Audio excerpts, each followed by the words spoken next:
The 4 human zones in classic World of Warcraft are often hailed as some of the game's finest. Rich storylines, captivating environments, and a cozy atmosphere made them a joy to play through then and a delight to revisit now. But one of these zones casts a darker shadow than the others, and for that reason, for many of us, it has buried itself deep in our memories of the game. As you near the end of your journeys through the Kingdom of Stormwind, the warmth of Goldshire and the rustic charm of Westfall give way to a place where comfort, sunshine, and even life itself are in short supply. A place where every quest seems to unearth darker, more disturbing secrets about the kingdom's past. Welcome back to the World of Warcraft Zone Retrospective series, where we look back on our favorite WoW zones to explore their lore, layout, quests, narrative design, gameplay experience, unforgettable memories, and lasting legacy to ultimately uncover what it is exactly that makes each zone so special. In today's episode, we're venturing into Duskwood, a land of undeath and eternal darkness, home to some of the most memorable quests in the game, which many have dubbed the Creepiest zone in classic World of Warcraft. Duskwood is located in the south of the eastern continent. As part of the Kingdom of Stormwind, it shares borders with its 3 sister zones, Westfall to the west, Redridge Mountains to the northeast, and Elwyn Forest to the north. To its south lies the Stranglethorn Jungle, and to the east, the ominous Deadwind Pass. Notably, there was no real demarcation between Duskwood and the lower-level zones it shared borders with, except for a small river.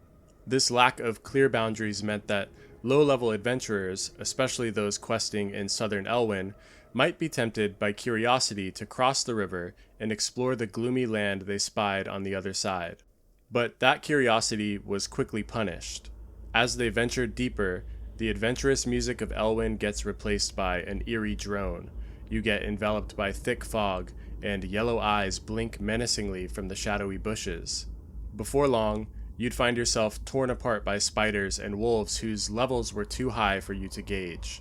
This design choice served 2 purposes.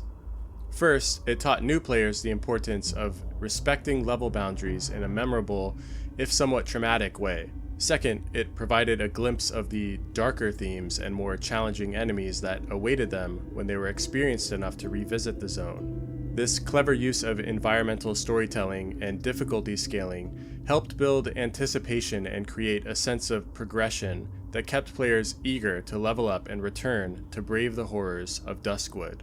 And return they would. Usually by way of Lakeshire and Redridge, players would find themselves back in Duskwood, spending much of their level 18 to early 30s bracket questing in this delightfully scary land. The main quest hub, Darkshire, stands in stark contrast to the brighter, more inviting zones in the Kingdom of Stormwind. As its name implies, it's shrouded in darkness, its buildings withered or abandoned. Yet, for a quest hub, it boasts a surprisingly large footprint. The town isn't short on inhabitants either, thanks largely to the Night Watch, a torch-wielding militia that patrols the streets in droves, lending the town both a sense of life and an air of constant danger.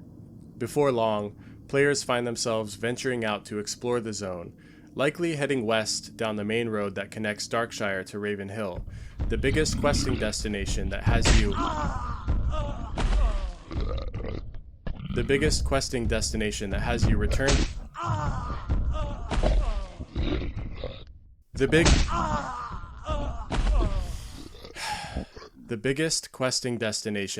you returning time and time again to subdue the undead threats in the area. Good lord, we finally did it.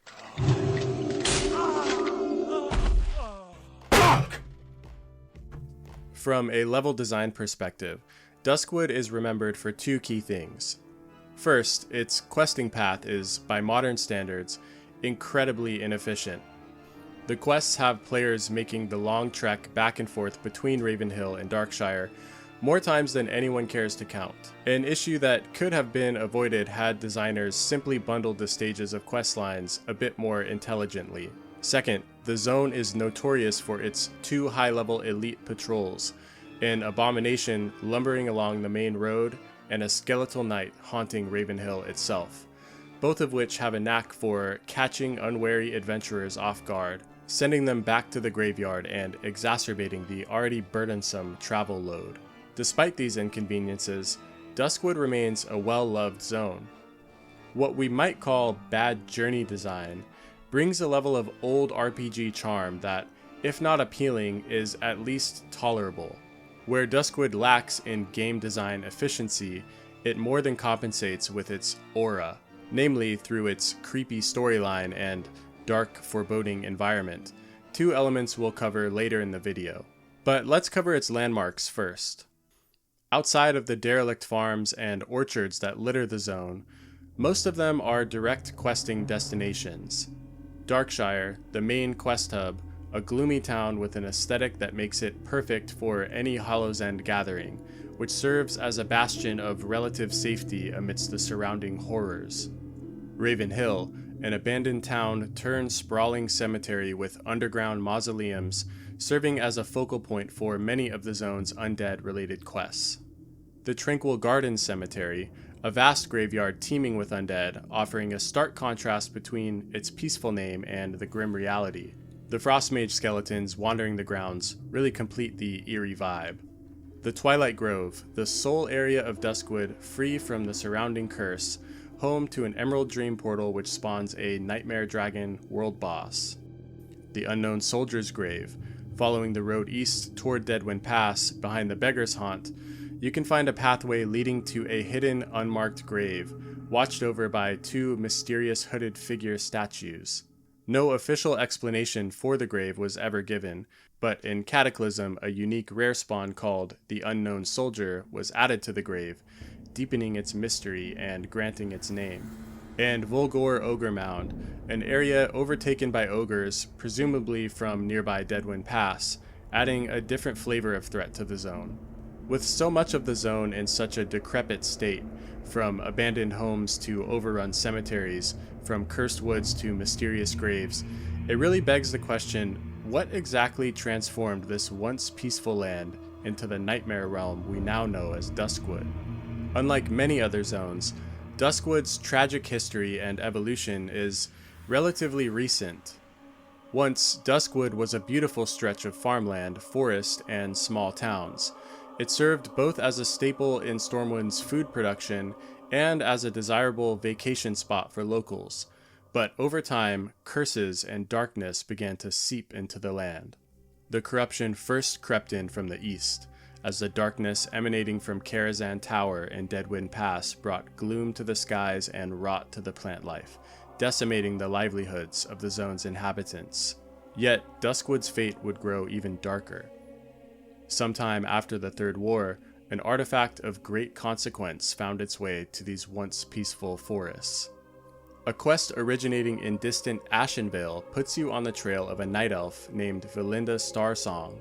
Valinda was divinely granted a weapon called the Scythe of Elune, capable of summoning armies of Worgen to aid its wielder. She initially used the weapon to destroy the Burning Legion's forces during their invasion of what would later become Felwood. However, she began to lose control over the scythe, finding the Worgen pouring into the world of their own volition, their numbers growing at a much greater pace than she intended, or could control. Desperate to halt the uncontrolled summoning, Valinda set out on a journey across the sea to meet with the only other person on Azeroth known to have brought Worgen into the world, Archmage Aragol of Silverpine Forest. Fate, however, had other plans. Valinda met her end before she reached her destination, and the Scythe of Elune was lost in the shadowy forests of Duskwood. But the worst was yet to come. Foul Worgen began to overtake large swaths of Duskwood, while undead armies amassed in its great cemeteries. The Tranquil Woods had officially transformed into a realm of terror. Faced with slaughter on a scale not seen since the Second War, the people of Duskwood banded together in the town of Darkshire. There, they formed a militia, the Night Watch, commanded by Althea Ebbenlock, to stand against the myriad threats that now plagued their land. And help from the kingdom was not forthcoming. With Stormwind's leadership compromised by Onyxia the Broodmother, disguised as Lady Katrana Prestor, the people of Duskwood were left to face these evils alone. Now, rumors swirl of dark riders scouring the land for artifacts, of vile necromancers, lost souls, malicious revenants, and vengeful spirits, all encroaching on the vulnerable woodlands. The people of Duskwood cling to hope, lucky to receive any aid at all from passing adventurers. Yet many questions remain unanswered. The scourge of undeath ravaged distant Lordaeron, so why do the dead walk here? What are the mysterious riders seeking, and who do they serve? And why does every curse and foul thing imaginable seem drawn to the groves of Duskwood? To unravel these mysteries, we'll have to turn our attention to the narrative that unfolds alongside the player as they journey through Duskwood. Duskwood's plot revolves around aiding the Night Watch in their desperate effort to secure Darkshire and reclaim the surrounding territories, in the process unraveling the many mysteries surrounding the land, its fate, and its inhabitants. 4 major questlines drive the narrative, each culminating in a horrifying revelation about the afflictions that plague the zone. To get into character, we'll be undertaking these tasks as a lordly paladin. By the light, we're going to cleanse this land of its undead taint, one auto attack at a time. First is the tale of the shadowy figure, the dark riders, and the haunting of Duskwood. Along the hushed bank west of Raven Hill, we encounter Sven Jorgen at his lonely camp. Sven shares his tragic tale. While away on business, his family was slaughtered on their farm by a mysterious force from Deadwind Pass, the Dark Riders. He implores us to investigate the scene. There, we discover a journal written by the sole witness to the murders, but crucial information is missing, leaving the full story just out of reach. Our inquiries lead us back to Darkshire, where we eventually pick up a lead about a jittery man hiding out near Raven Hill. The trail leads us to a man aptly named Jitters. Confronting Jitters, he nervously hands over the rest of his journal, and we find its complete contents tell the other side of the saga begun by the night elf Valinda Starsong. We learn that Jitters, while on Defias business, stumbled upon the Scythe of Elune in a mine called Roland's Doom, where Valinda must have met her fate. His disturbance of the artifact tore open a portal, unleashing a pack of Worgen on the criminals. Only Jitters escaped the carnage, fleeing to hide in the barn on Sven Jorgen's farmstead. Jitters' escape, however, was far from the end of the tragedy. His disturbance of the Scythe unleashed more than just Worgen upon Duskwood. It was here that he first saw the Dark Riders. Hidden in the shadows of Sven's barn, Jitters watched in horror as the riders interrogated Sven's wife in search of the Scythe. Despite her valiant attempt to sacrifice herself to save her children, the riders used a mysterious bauble to consult their unseen lord. Seeing through her deception, the lord ordered the brutal dismemberment of the entire family. As the riders departed to continue their search, a traumatized Jitters fled once more, this time to the relative safety of Raven Hill, and Sven was left to return and behold the grisly scene. Returning the complete journal to Jorgen, he pieces together the grim puzzle. The writer's lord must be none other than Morbent Fell, the necromancer who has claimed Forlorn Row in Raven Hill. Fell, it seems, is the architect behind the undead plague ravaging the region. So now we have the full picture. The Scythe of Elune not only brought the Worgen to Duskwood, but by way of the Dark Riders and Morbent Fell, led to the infestation of undead as well. With this newfound knowledge, the path is clear. Morbent Fell needs to be stopped, but that's easier said than done. To pierce Fell's dark protections, we'll need to travel the world, gathering materials infused with light from heroes past, to forge a weapon capable of defeating Fell, Morbent's Bane. Armed with the light-blasting Morbent's Bane, we return to Forlorn Row and battle our way to finally confront Morbent Fell in his bedroom lair. We put an end to the Necromancer's grip on this zone, dealing a blow against the dark forces of Duskwood and, in the process, discovering what brought it there in the first place. The next mystery begins at a secluded grave set apart from the main grounds of Raven Hill Cemetery. The name Morgan Lattimore is etched into the headstone and, alarmingly, the soil appears freshly disturbed. Concerned, we seek out Duskwood's town historian and Night's Watch commander. They give us a tome that imparts the tale of Morgan Lattimore. Lattimore was once a paragon of virtue, a noble knight who tirelessly defended the poor, innocent, and afflicted of his kingdom. So great was his devotion to good that he left behind his wife and 3 children to defend the people of Lordaeron during the Third War.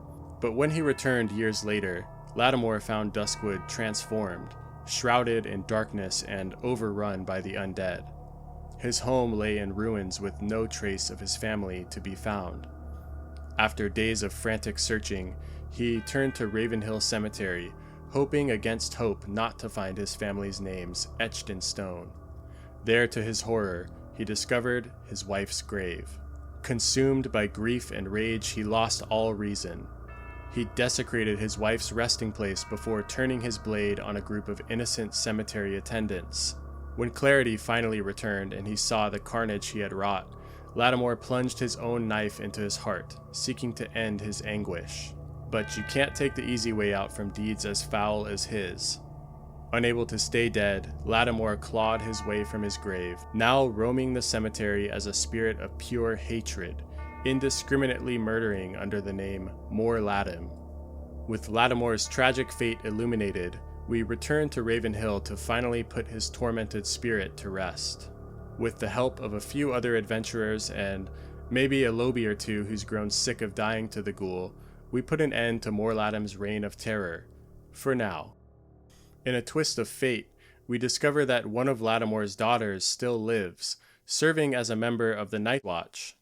Heartbroken by the circumstances of her father's fate, she asks us to place a cherished family ring on his grave. And as we do, the wind carries his ghostly voice for the last time. Learning of his daughter's survival, Lattimore finds the peace that eluded him in undeath.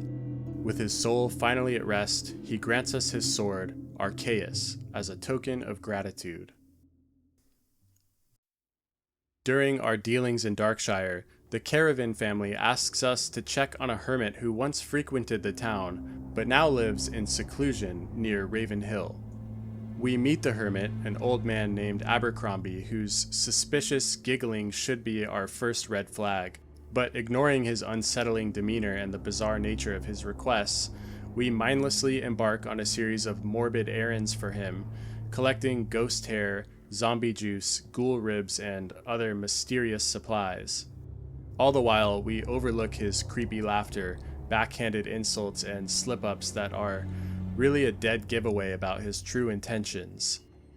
When we finally finish all of his dirty work, Abercrombie asks us for one final favor: delivering an encrypted message to Darkshire's mayor. Surely it's just a note of praise and gratitude for our help, and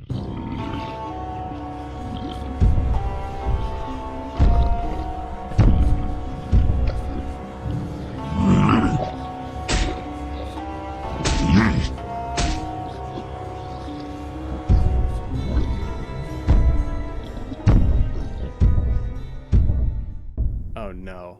Wait, did we just do that? Fuck. The quest's final act reveals Abercrombie's tragic backstory. Once a kind man, he descended into madness after his wife's death. In a twisted attempt to resurrect her, he placed his own heart in her body. While this revived her, it didn't halt her decay, and instead left her with an insatiable hunger for human flesh.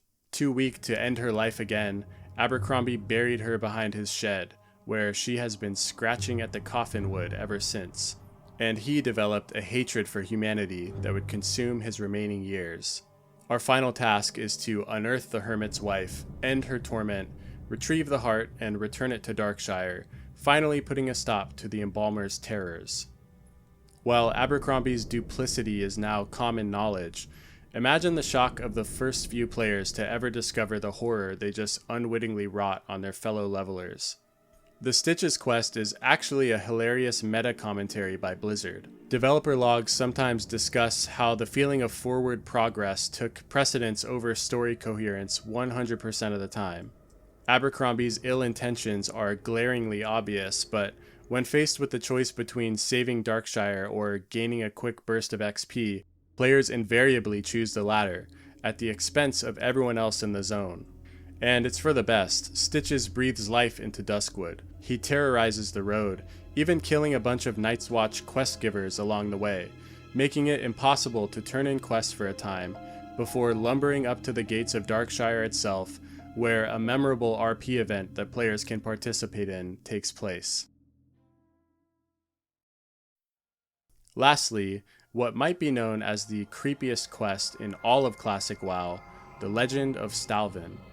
The tale begins when Madame Ava of Darkshire summons us, gripped by a premonition of her granddaughter facing grave danger at the hands of a man named Stalvin. This puts us on a scavenger hunt across the Kingdom of Stormwind, tracing Stalvin's footsteps. In Moonbrook's abandoned schoolhouse, we uncover his journal entries, revealing he was displaced as a teacher. Goldshire's Inn yields records of his work as a private tutor.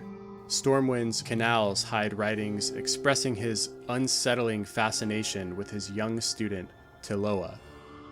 At Eastvale Logging Camp, we find evidence of Stalvin misinterpreting Tiloa's innocent kindness as romantic love. As we piece together more fragments of Stalvin's journal, we witness his obsession with Tiloa devolving from misguided to twisted and finally to outright depraved. Whispers of a bloody massacre at a noble estate reach our ears, while forlorn spirits dog our steps, seeming to warn us against digging any deeper. The horrifying truth takes shape when we discover Stalvin's final writings.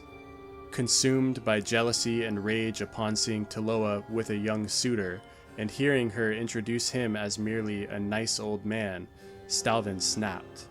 Picking up his axe, he vowed to slaughter the entire family, and... Now, with a mountain of evidence, we bring the news to Commander Ebbenlock and inform Madame Ava of the threat. She tasks us with one final duty, to bring Stalvin to justice. We find Stalvin rotting alone in a cottage, his evil made manifest in his flesh, having decayed into a revenant you can barely call human anymore.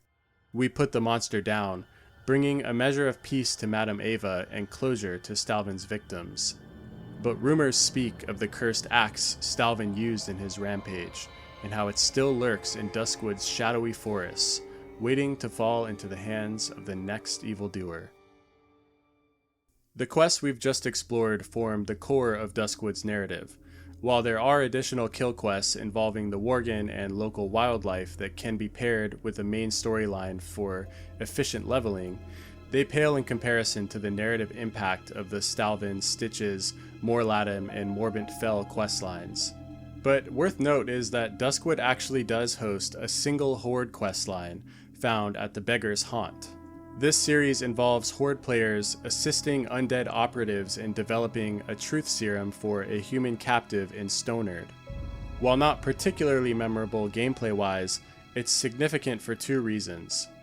First, it subtly foreshadows an event that would come expansions later.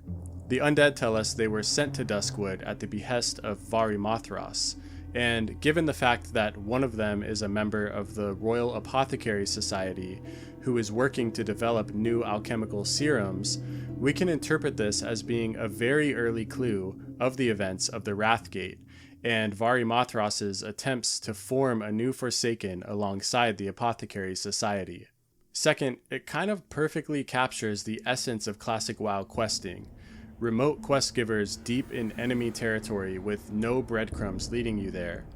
Half of the quest sends you to collect materials from your ultimate destination in the Swamp of Sorrows, but the other half randomly sends you about as far away as you could possibly be sent, the remote coast of far-flung Desolus, to collect tumors from elite sea giants.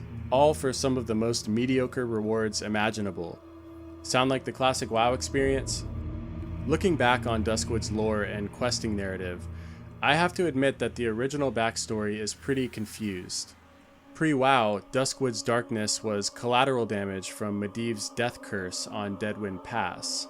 In WoW, while Deadwind's influence remains, most of Duskwood's afflictions stem from the Scythe of Elun's arrival and subsequent disturbance. It's as if Blizzard mainly wanted to create a Van Helsing-esque zone combining undead and werewolves. They found a way to work in the werewolves with the Scythe and said, Right, and that also caused the undead stuff too. Another conundrum exists around the Dark Riders and Morbent Fell.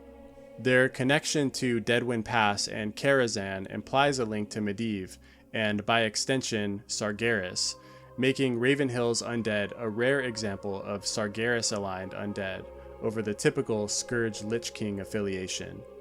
Later retcons in comics, novels, chronicle, and revised quests would streamline this lore, providing a more coherent narrative of Brightwood's fall to Duskwood and the Grand Hamlet's transformation into Darkshire.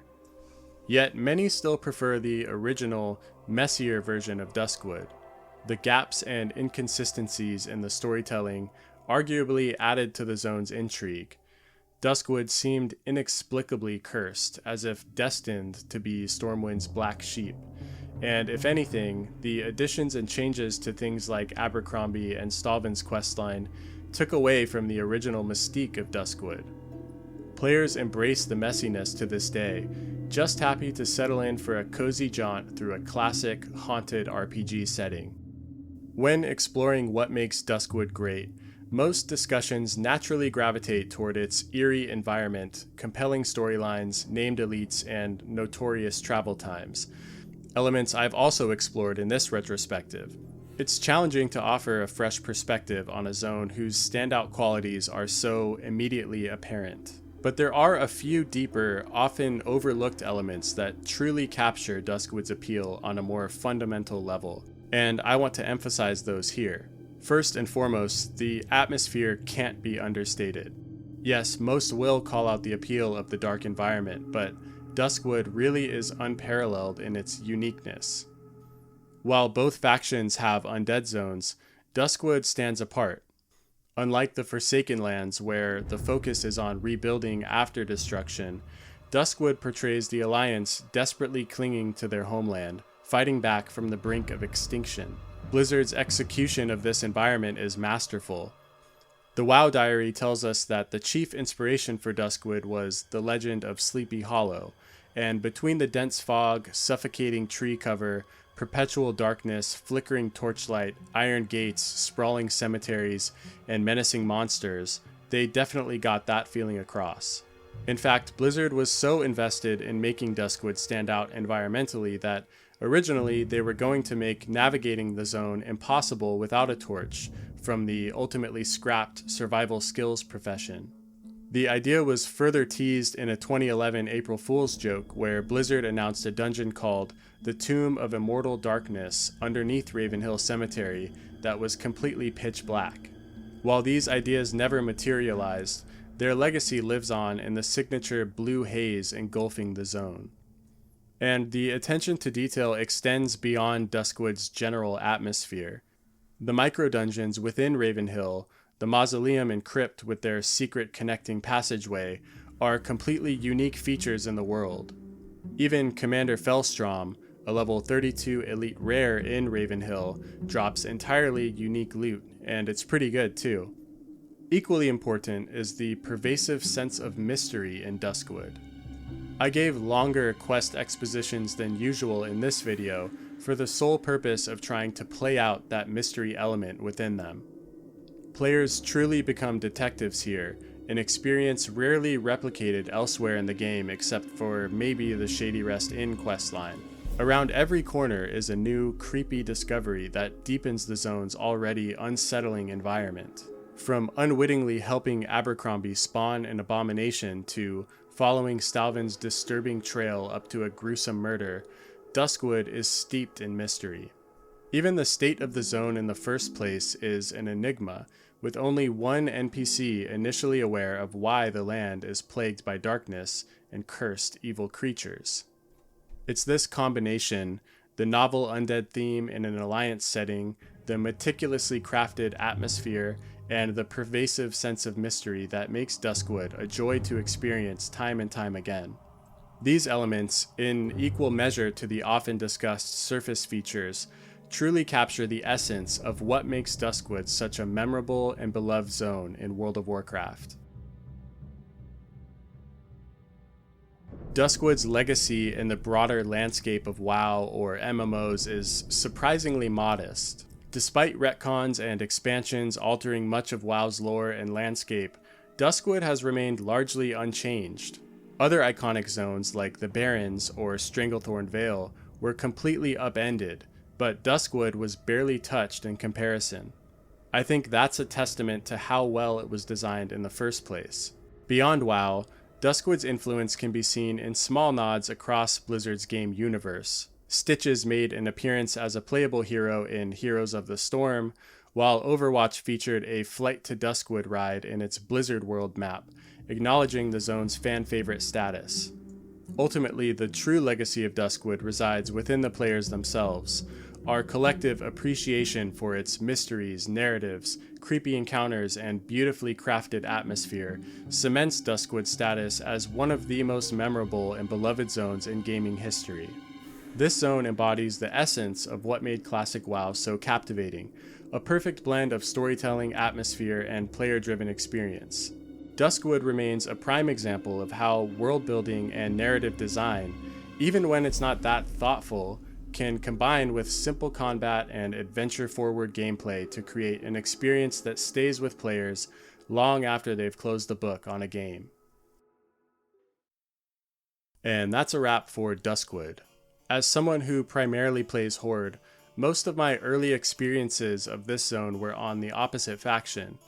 It's always been a mysterious place for me as an outsider, so when I finally played through the zone in earnest when Classic came out, it was like experiencing WoW in a whole new way. I personally think Duskwood is one of the best zones in WoW, and alongside Bloodborne, it's officially entered my yearly playlist when late September and October roll around. I tried to up the storytelling a bit for this one just to amplify the spooky vibes, in addition to my regular nostalgic and analytical style. I'd love to hear your thoughts on the video in the comments. What do you remember best about Duskwood? Did I leave anything that's important to your memories out? Let me know. And remember to leave a like if you enjoyed the video, and sub to the channel if you'd like to see more content like this. Thanks so much for watching. Till next time.